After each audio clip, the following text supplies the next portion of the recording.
ដែលបានចូលរួមពីពីដល់សែនមនោរម្យបងប្អូនប្រស្រីជុំជុំក្រុមជំនុំគ្រប់ទាំងតំបន់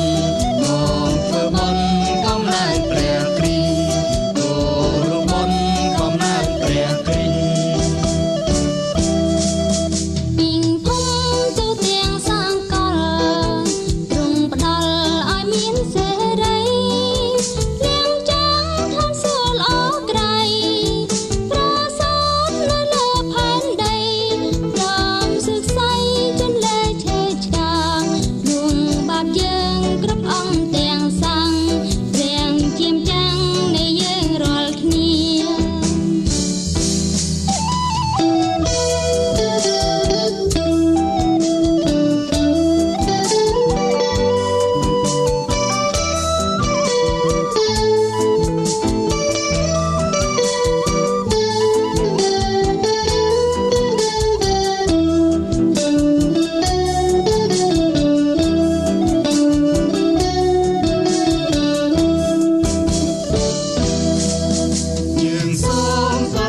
ព្រះគុណ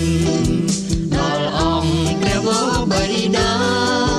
បានចាត់ព្រះរាជបុត្រាមកលើទឹកដីថ្លៃថ្លាពីមអស្ចារ្យក្នុងសញ្ញាថ្មីបងប្អូនផងស្រីថ្វាយចិនដល់ទ្រង់